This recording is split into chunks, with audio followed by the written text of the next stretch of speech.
Greetings, everyone. Welcome to the Foundation of the World Next Level webinar series. I'm your host, Reginald Leger, co-founder and president of Foundation of the World. We're happy to have you today on another one of our webinar series where we're going to be talking about building your resume with Letitia Scarborough. Before we get started, we're going to do some housekeeping. So on the right-hand side of your screen, you will find the pane where you can set a Q&A. You could do a chat. For those who want to chat, you'll be able to use the chat button. You'll be able to select polling. From the polling perspective, you'll be able to answer any polls that Tish has for you. We will have files and slides. So when Tish pulls up her slides, will be on the main screen. And from that main screen, you guys will be able to check in and see the slides that Tish has. And before we get to introductions for Tish, we will start with a short video to let everyone in.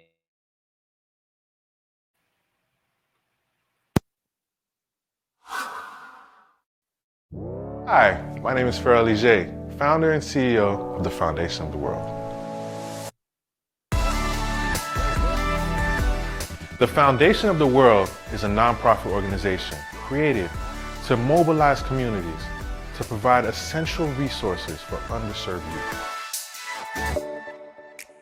The March for Education was created to raise awareness about the resources available to us in our community. There's one underlying theme that's shared amongst students, teachers, parents, administrators. We want to create a better future for our kids.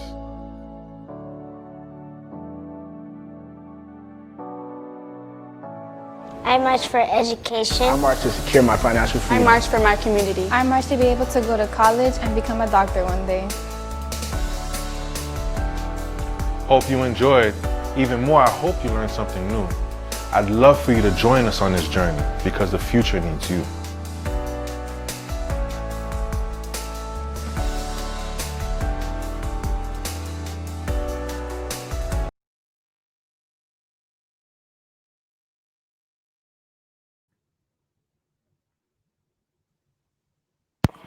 Well, we're happy this next level webinar session with a quick video from one of our programs, the March for Education, which exemplifies our goal here at Foundation of the World, which is to serve underprivileged youth around the world and bring them knowledge through education. So today I'm happy to introduce Letitia Scarborough. We like to call her Tish. She's a cloud security technical solution architect and APO supporting North and South America. Tish is native to North Carolina, specifically Raleigh, North Carolina, and strongly believes in approaching any and all opportunities as a chance to learn and grow, and has been graced with many opportunities to prove this idea. She continues to advocate for diversity in engineering spaces and thoroughly enjoys mentoring the next generation of leaders. Outside of work and diversity advocacy, Tish officially started Ellis and Fay Holdings, which is her real estate investment company.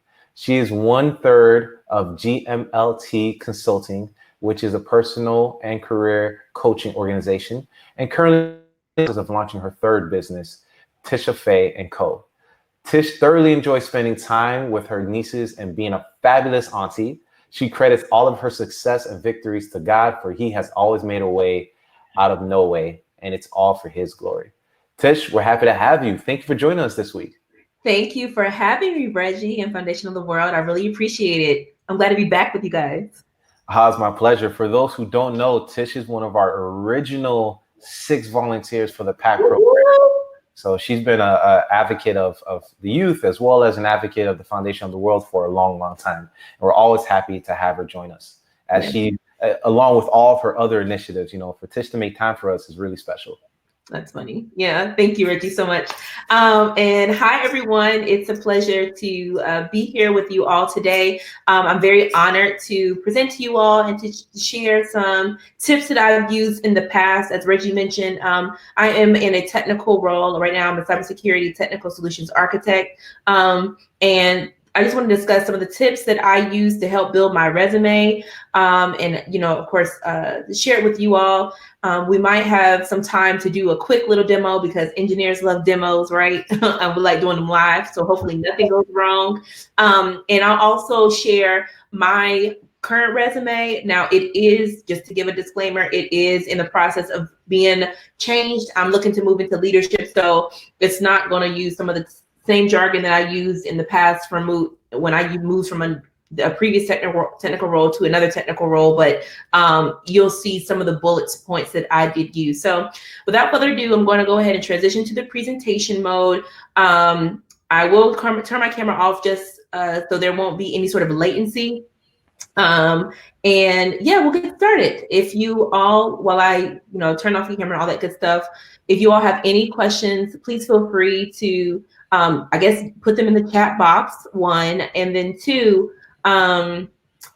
try to leave your questions until the end. There is a lot of content, excuse me, and I want to be sure that I get through it all. So if you could just wait to the end to ask it, if you verbally need to ask it. If not, that's perfectly fine. I'll take questions in the Q&A box as well. So starting off, when we think about resumes, right? Or when you think about your own resume, this is a quote that I fell in love with, right? And it says, "This is not just a resume, but the evolution of passion throughout the years of diligent work on the way to becoming an expert." And I personally believe that when you do these resumes, when you create your resume, it really should be a work of art, right? When you start crafting out your career, it should be a work of art. Think of yourself as Michelangelo painting the Sistine Chapel. I think that was right. Or Picasso painting Mona Lisa, right? That's right. Is that right? Hopefully it's right, y'all. Yeah, that's right. Thanks. The 16th chapter. You got it. Thank you. Okay. But think of it as a work of art. You want to put your best work out there. So that's really what your resume should be. A little later, I'll talk a little bit about CVs and how they are different from resumes, but your resume should be your work of art. So they get your best work of art. All right. So as Richie mentioned, I am, Tish Scarborough. I am an architect. I do have lots of businesses, and I do believe in branding myself. So that's why a lot of my businesses are named after me, because they are my babies, they're my ideas. And so I'm bringing them to life. And I do strongly believe in advocating for diversity and inclusion, especially for Black women in engineering spaces, because we are essentially non-existent. And I love being an aunt. I'm not a mom yet. Hopefully soon, we'll see. But right now I enjoy the auntie life. And on top of that, just to let you know more about me, I love to travel and I love coffee. And hopefully one day I'll have a coffee shop. Fun fact.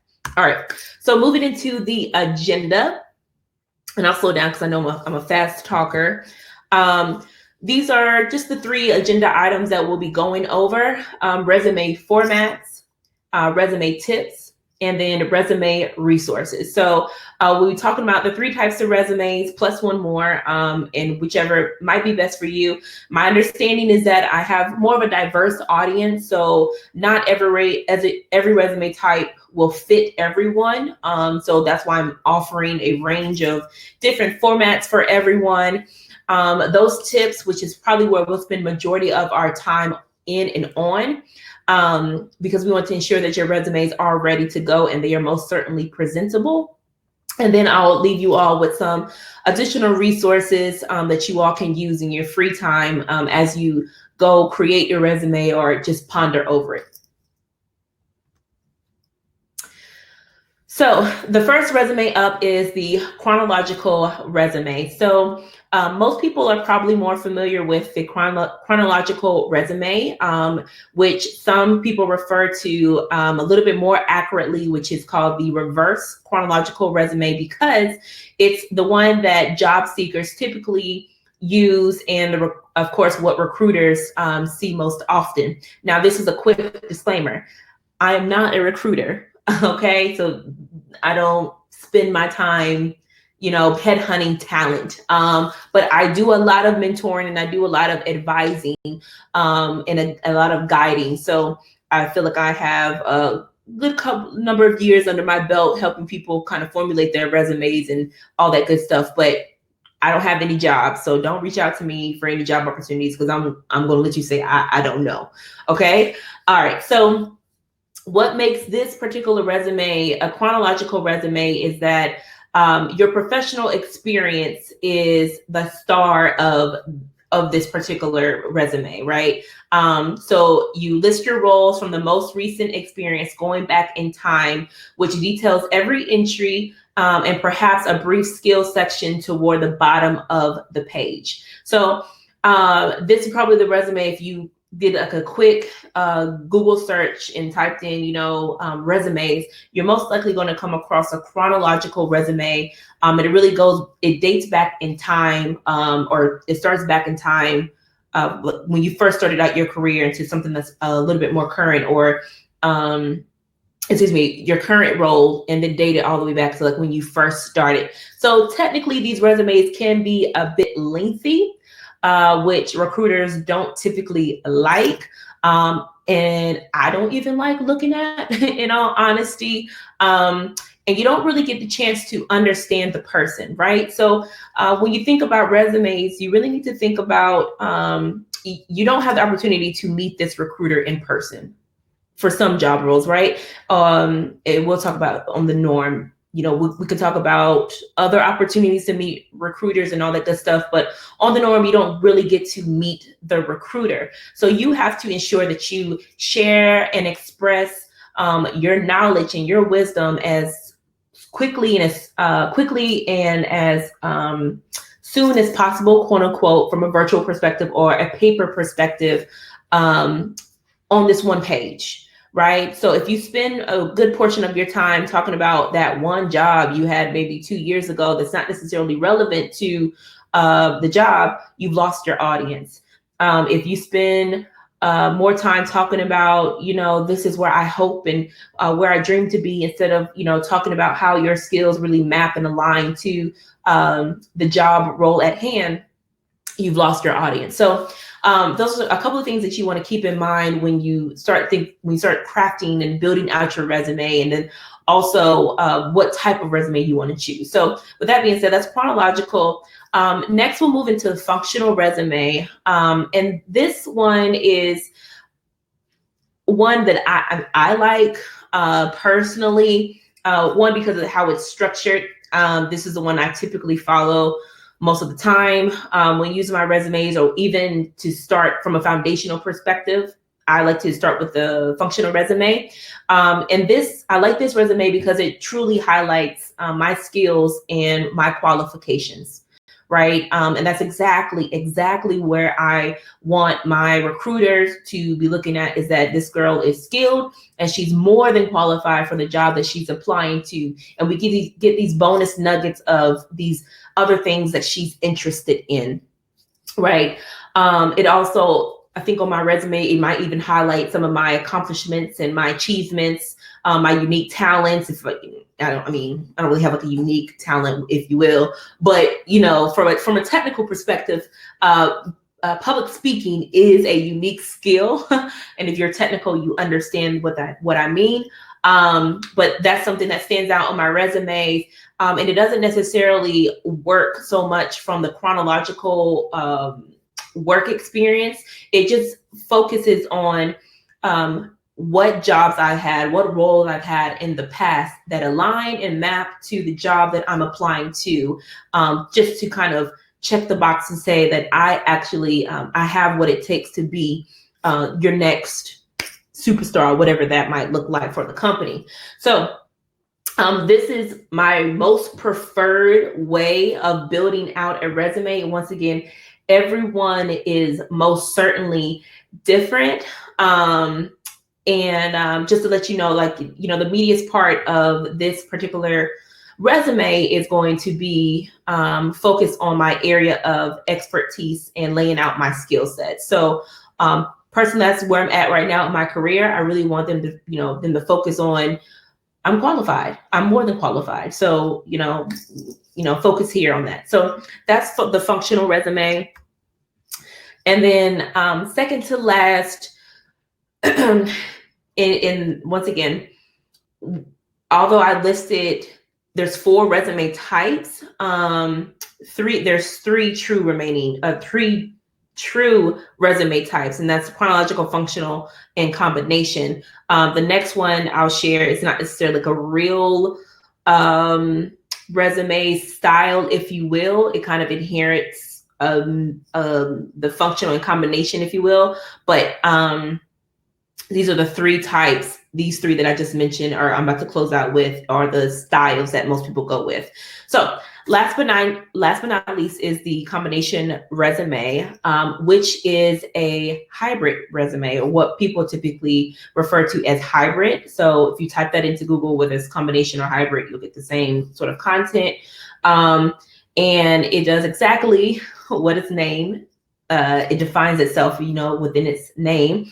And that essentially is finding the middle ground by combining aspects of the chronological resume and the functional resume, So this means it includes a section focused on your relevant skills, which are near the top of the page, followed by a section that runs through your relevant work history in some sort of detail. So that's a little bit of that functional. And then it's also mixed with a little bit of, who you are, any certain skills or any fun facts, if you will, about yourself. I shouldn't say fun facts, more so those special talents or unique things about yourself. So typically this resume is used for individuals that are looking to make a career change or to move from one role to another.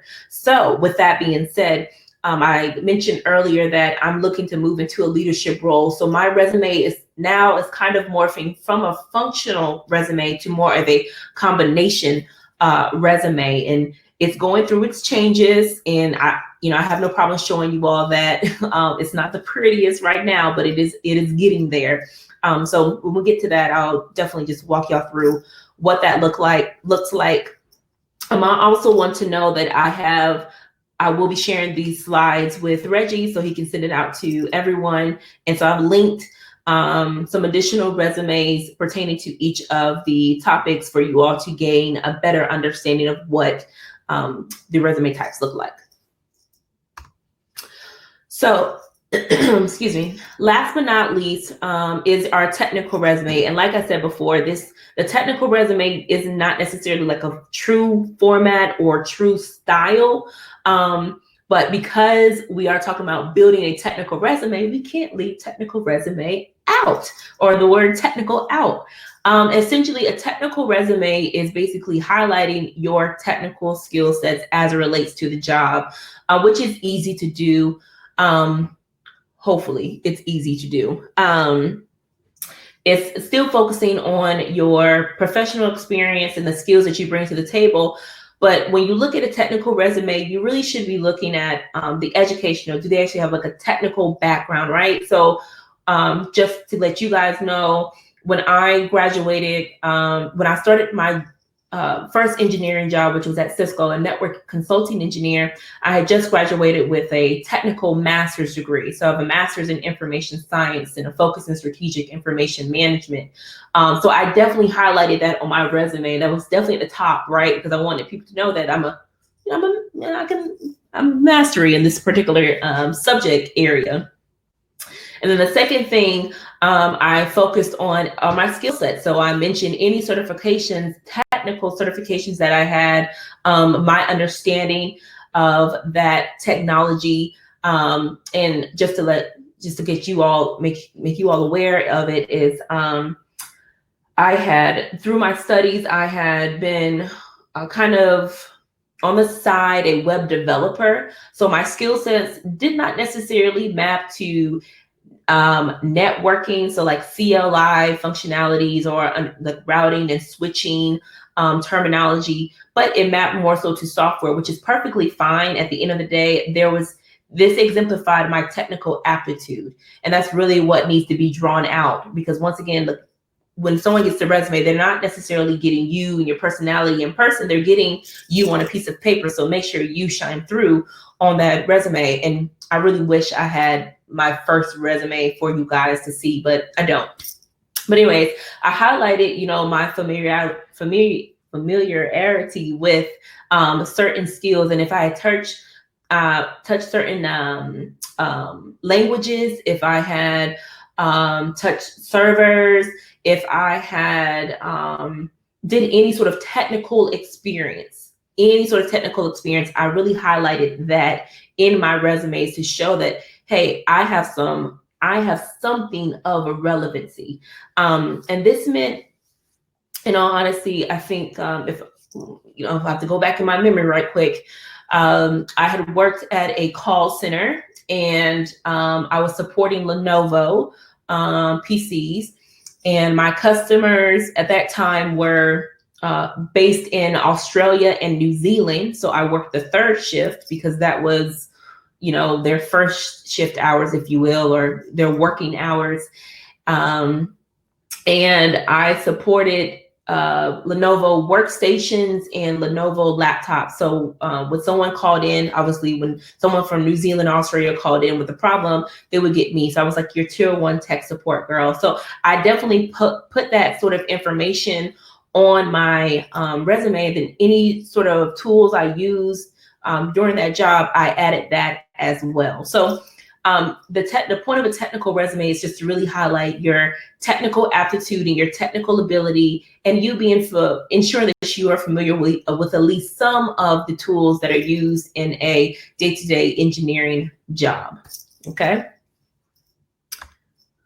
So this next section, just to brief you all quickly, are there important to know tips from my perspective? And I think I've had some recruiters look at this content before, and they kind of like signed off on, what I have to say. So from my perspective, these are probably like the top 6 tips to know when you're building out your resume. Now these, and like I said, the resume is, these resume tips can be used even if you're not looking for a technical job role, even, if you're not looking for a engineer to engineer or developer to developer roles, these are good, basic, good to know tips. So this is an overview of all of them, and there's only a couple of them that I will double click into, or dive a bit deeper into, mainly because they might take a little bit more time for understanding purposes. But to start off with is 30 seconds. So on average, recruiters technically spend close to 15 to 30 seconds. So you are one of the lucky ones if you get 30 seconds for review processes, 1. And then 2, a lot of recruiters use software anyway. So recruiters aren't even like looking at you unless you've made it through that first initial stage of the software. So that's why I said you need to make sure that your resume is showing the best you as much as possible. So now if we're going to say if they only have 30 seconds to spend on your resume, that means your resume has to be short.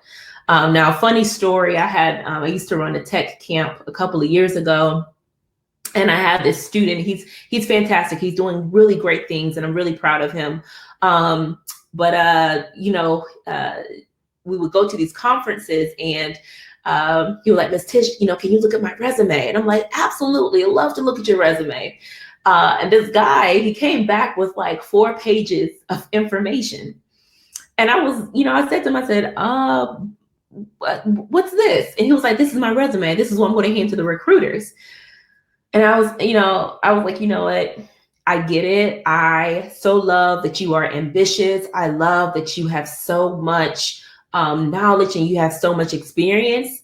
But if I'm not going to read through 4 pages, what you think the recruiter going to do? Right. And so he was like, Miss Tish, what do you mean? So anyways, we had to spend, an hour or so really chopping down his experience and putting it on a page. It was all great information, right? But this is kind of where it's important to leverage a CV and use that information from a CV and put that on a resume, because you want to show not just your broad and vast experience. You want it to be focused. You want it to be strategic. So that's really why you need to focus on 1 or 2 pages, even though you've built up a wealth of experience. And that's a great thing. It's a beautiful thing, but try to keep it at 1 or 2 pages.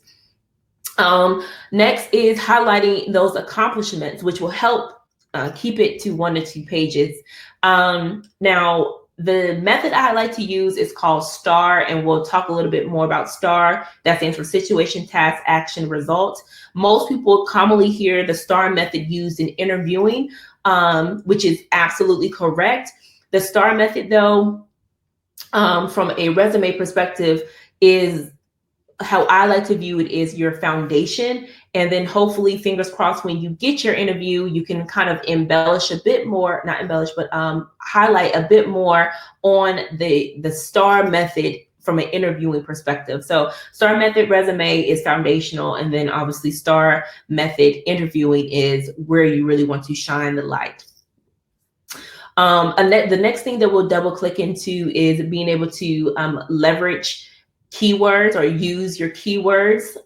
So there's a trick I like to do when I am building out my resume, and I'll show it with you all. I'll demo that hopefully for you guys, and so you can see kind of how I like to take that approach when I want to leverage keywords and how I want to build out my resume. Now, something else that comes up a lot, and I mentioned earlier that I want people to see who I am as a person, right? Who is Tish? Even if you don't get to meet her, you get to form some sort of general idea, which is great. And I think for technical people, there's a stereotype of this is typical engineering stuff, yada yada yada. If you don't feel like you fit that mold, that's great. Highlight that on your resume. Now, how do you actually do that? Don't list like everything you are into during your off hours. Some things need to say personal. Highlight things that once again are going to show you in the best spotlight.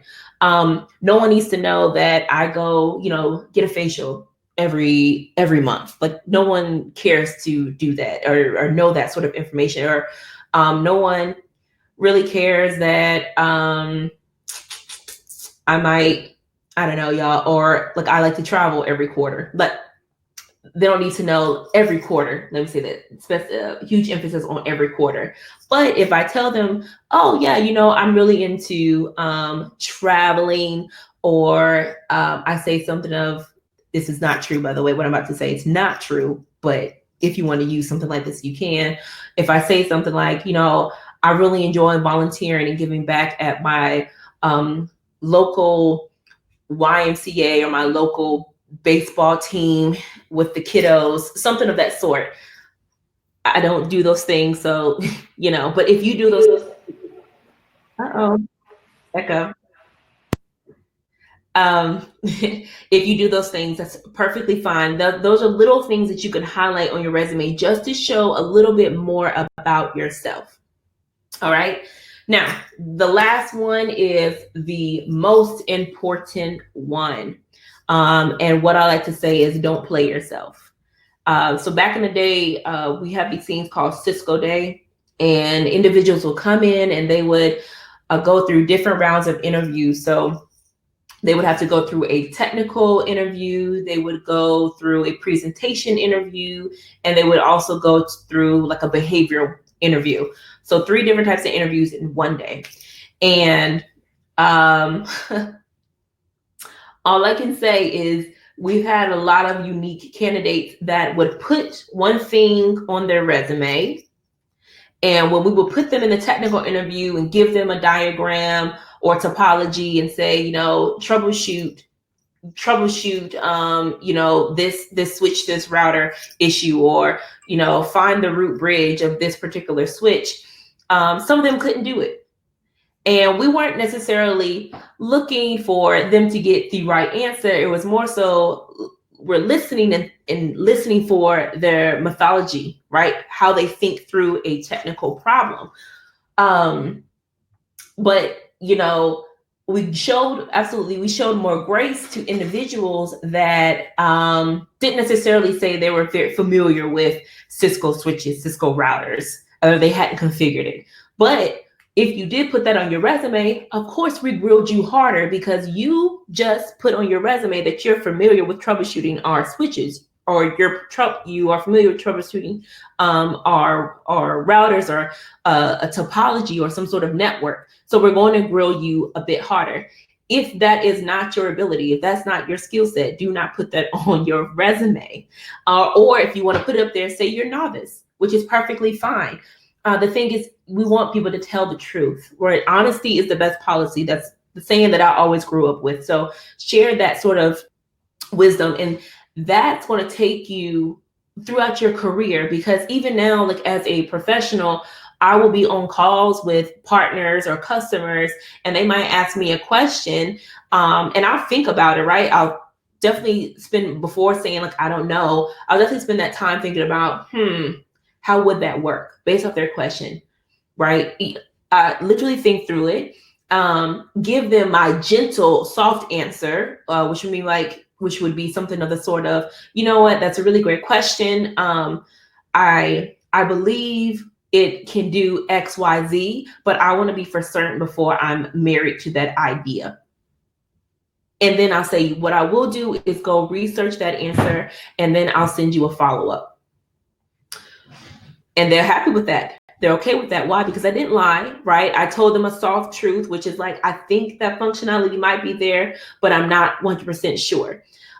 So it's very important to say all of that, not to harp on it too long, but tell the truth, guys. Do not fluff. Don't enhance your experience or your resume, because you don't want to be stuck in a position where you fall flat on your face and everyone looks at you to say, well, your resume says it, so you should be able to execute on it. So there's that. Like I said, I wanted to double click into the STAR method, and then using your keywords, and then we'll round it out.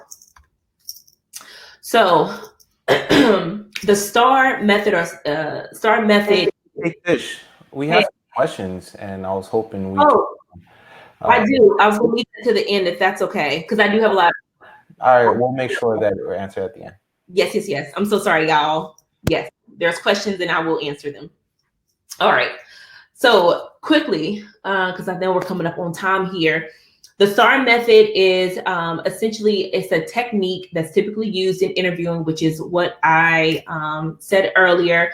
And it's really to help answer those behavior questions. You know, behavior questions are like, tell me about a time you had to do X, Y, Z, or tell me about a time you felt a certain way, or those sort of questions. So the STAR method is a great tool to use in interviewing, and more certainly on your resume. So we'll say, like I said, the STAR method is situation, task, action, and result. So if we can give a quick example of a situation is, you know, I served as the branch manager for an industrial equipment warehouse and was responsible for managing shipments, maintaining inventories, and tracking district sales. And then you will do this. Now, this is you preparing to write out your resume. That was just an example of situation. I won't do an example because of time for the rest of them, but the type of move I would make while I'm preparing my resume is to write down, think about a time, right, within your history, and map that to each of these categories as it pertains to the reader, which is your recruiter in this sense. So if there's a task that you had, kind of write what that task looks like. If there is an action that applied to that task, write out what that action you took in order to make that task happen. And then from a result perspective, write out the results that the action had, right? So if you increased something by a certain percentage, or if you decrease something by a certain percentage, write that sort of information out. Excuse me. And then your final bullet point will be kind of all get joined together. Now, when I share these slides out, I'll share my notes, because in my notes, I kind of flesh it out a little bit more for you all to get a sample. But this is a great way to help structure things in your mind. And recruiters are going to ask you what's on that resume. So if you've already gone ahead and kind of blown this out for the recruiter, it makes things a heck of a lot easier when you actually are in that interview, and it puts you more at ease. And that's really what you want. You want the recruiter to feel comfortable with you, because they'll feel comfortable in the decision to champion your name, to move you forward, to advance you, however that might be, whether that's to the hiring manager, or even if that's to say like, hey, yeah, we should hire this person. So it's all about this, and this helps reinforce you telling the truth on your resume. Okay, so that's that. Last but not least, I want to highlight being able to use your keywords. There's only 2 slides I have after this, but I'm going to quickly hop out of presentation mode and share my desktop with you all. Now, something that I like to use quite frequently is LinkedIn. So as I mentioned earlier, there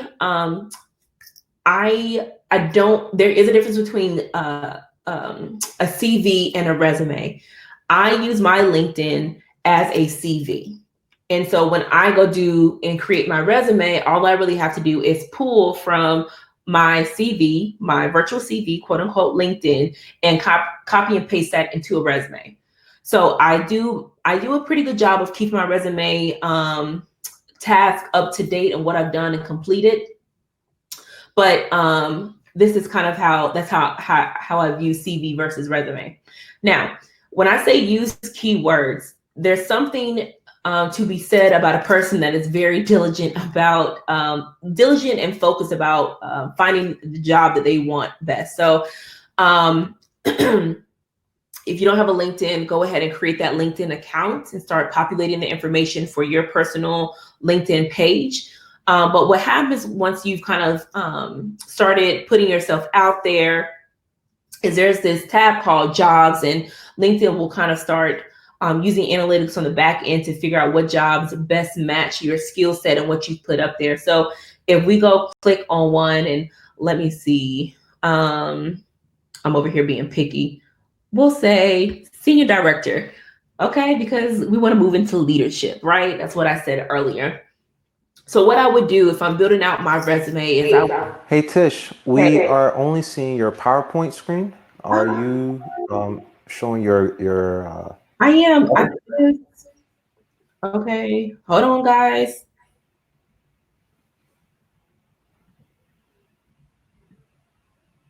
Let me do it here. Sorry. It's no problem.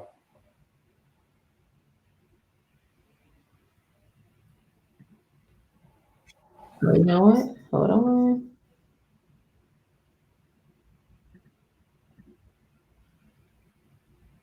This better? Yes, we see your screen now. Great. All right. So everyone can see. Good deal. So what I said earlier, let me go back to the previous screen, was LinkedIn, there is a tab called jobs. So I would go, I'm not looking for a job, by the way. I'm perfectly fine. But if I were looking for a job outside of the company, or even inside the company, I would go find that job and I would look at their description. But this is where I would kind of start pulling information from to put into my resume. So I would look at the responsibilities that this person, that the individual they're looking for, needs to fulfill. And then I would also look at the skills and experience. Now, for me, I would have to use, start thinking about relevant work experience, like what I'm currently doing now and how it maps to this job. And this job is not a technical role. So now I kind of have to think a bit deeper, spend a little bit more time, whirling over my mind of, all right, this is not technical. This is management. This is leading. So what relevant management and leadership experience do I have? And so they say, experience and demonstrated proficiency in the following: data analysis, interpersonal communication, consulting, facilitation, influence, all that good stuff. Great. I check that out the box. So what I do when I start typing up my resume, I start using these keywords, So I say like, I would say something like facilitated multiple conversations where I influence stakeholders via interpersonal communication, something of that sort. That's me off the fly, nothing really thought out right there, but that's something I would do. They also mention the term as the diversity and inclusion leader. Great. I have relevant experience of leading a diversity and inclusion employee resource organization. So I would literally put the words diversity and inclusion in my experience. Then they also say ability to manage relationships. Great, perfect. I used to be a cybersecurity seller, so I had to manage relationships, and I also had to manage cross-functional relationships. So literally in my resume, I would put, if I'm for this job, I would say, strong ability to manage relationships throughout organizations. So I would literally kind of copy and paste what they put on their description and requirement or rec, and put that on my resume as well, just to help take my name or my resume to the top of the pile, because it's the software is going to say, oh, this person's more of an ideal match. All right. If we look for a software engineer job role in general, for anyone out there, do the same thing, right? You look and you see the basic qualifications that they're looking for, continuous, oh, I forgot it, CI/CD. So, this is related to app architecture and building out app applications. So copy and paste some of these lines and put that into your resume. Experience with cloud-based distributed application. If you have familiarity, if you're familiar, with building applications within AWS or building applications within Azure or GCP, use these terms, right? Go ahead and copy and paste that and move that over to your resume. It'll make your job, make the search for you much easier, as it pertains to this specific job. Now, this is in my opinion, a more targeted effort. So, you only have like a couple of jobs that you want to you're looking at. So, you can spend that time. If you're trying to do like a mass of, sending out of your resume, I would say use some of the tools that LinkedIn affords you. To do that, there is a way for you to turn on the back end to say that you're open to recruiters reaching out to you. I would use that method, so they can kind of come to you and send you jobs, and that way you can be a little bit more specific and targeted. But if you already have top of mind what jobs you're looking at and you want to go into, go ahead and pull up some of these recs and start crafting your resume to specifically meet their needs and what they're looking for. Okay. So, last but not least, sorry, I want to give y'all at least 15 minutes for your questions. Hopefully you guys can still see my screen. This is my current resume. Like I said, it's still undergoing some things. And like I said, I'm transitioning from technical to leadership, but I've highlighted, ways that I was able to lead my team, how I kind of went above and beyond my day job. Then I also list a couple of my accomplishments. Now, my accomplishments now aren't necessarily focused on the technical anymore. It's more so focused on public speaking, for example, when I presented to a global audience, and my work has been used to influence that global audience. My previous role, I was a seller, so I exceeded my goal by X amount of percent, and I was set to project to exceed that goal again. So now they know that I have the drive and the ambition to meet the goals. I'm goal oriented, if you will. And then down below is more of my technical experience, right? So this is where I said, like, my resume is moving from a functional to combination right now, where I have a little bit of both. But I spoke a little bit about, educating what Cisco calls the Center of Excellence Global Team. So I worked very closely with our team in India to help them do migrations on. I did a lot of migrating of particular products to other products, Cisco products. So kind of highlighting that information. This particular accomplishment I'm showing you all was used because I needed to extract a number, right? So in the tech world, and especially as a network engineer, you don't really have opportunities where you're getting to like influence increase or decrease a number. It's more so transactional in a way.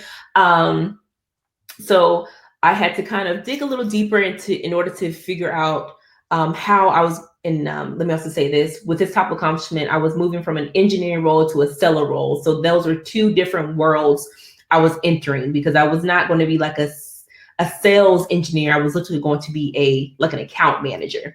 So being able to extract dollar amounts and percentages was a hard task, but obviously it's something that I was able to do. So take this as like a guide to show you that it is possible.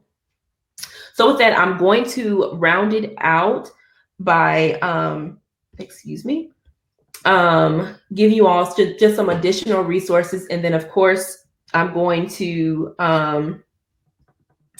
open the floor up for questions. So last but not least, there are, I say use these resources, and this is like a Cisco thing, to build, optimize, and scale yourself.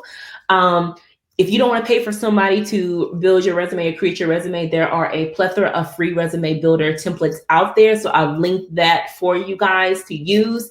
I use a resume builder template. They worked for me in the past, and I'm going to continue until I need to have a person create my resume for me. Make sure you build a skill. So at the end of the day, whether you are technical or not technical, you need to be relevant. So I've linked some sources for you all for free courses and workshops. I believe they're still free. They were offered during COVID free. So we're technically, because we're still in COVID, hopefully they're still free for you all. If not, there's still resources at the end of the day that you can sign up for and gain more knowledge around. And then last but not least, use LinkedIn. Not enough people use it, in all honesty. It's a great tool and resource to use. I can't tell you all how many times I get a job offer a day, and I just have to tell people like, hey, I'm not really interested. And I don't have anything configured on the back end to say I want recruiters to reach out. It's really, I keep it updated, and people are looking for skills. My skills are in high demand, so people constantly reach out. So I'm going to leave you all with those three resources. And I would say thank you so much for this opportunity to speak with you all. And like I said, I wanted to give time at the end for any questions. And so Reggie, what were the questions? Hey, Tish, I'm really glad that you came on the session today, and I appreciate all the great tips that you gave our audience. Starting from the top, we have a question focused on the different types of resumes. Yeah. When you spoke about the technical resume, they wanted to know, is it proper to list all of your technical qualifications, or would it be better just to match it to sorry, make sure I'm reading this correctly, or match it to the description that you find on hand? Don't you want to exhibit more skills so that they want to hire you? Yes. So start with the skills that are most relevant to the posting or the rec. And if you have space, list the other skills. Now, this is kind of where you have to get creative for individuals. You have to use the white space. Make sure there's enough white space on the resume, but make sure that it kind of shows you off in the best light. So the answer is like yes and no. I would say get creative in listing the top relevant skills. And if there's other skills, I don't know what they are, but if there's other skills that you can kind of weave throughout the STAR method or anything of that sort, that's another way for you to kind of list it. But feel free to list them all. Yeah. Another question we have, Tish, is focused on keywords. Is it important to match the keyword phrase, or is it just important to have the keywords somewhere on the page? That's a really good question. So the examples I showed you, those were just words that could be used anywhere. But if there is a true technical phrase, so if there is a rec out there that's specifically asking, do you have ACI experience? This is, I don't know who the audience is, so I'm using the Cisco term, but if they're specifically asking for being able to build out a network with ACI, and you need to have familiarity with Nexus 9Ks, you might need to use that specific phrase that they put out there on your resume, right? Because that's a very specific skill that they are looking for. So if you're talking about if someone uses the word consulting versus or consulting and inclusion and diversity, that can obviously be spread out. But if they are specifically asking for a phrase, I would copy and paste that phrase back on my resume if my skill matches. So tell the truth at the same time. You're on mute. Another question we have is, how often should you update your resume? Listen, great question. I try to update my resume at least once a quarter. So you can do it by calendar year. I kind of do mine by Cisco's fiscal year. But that keeps me current and up to date. I would say if there's any major accomplishments that you complete, write that on a notepad somewhere, so you can keep a note of that. And then when you go to LinkedIn or however you update your resume, you can just kind of type or copy and paste that onto your LinkedIn profile.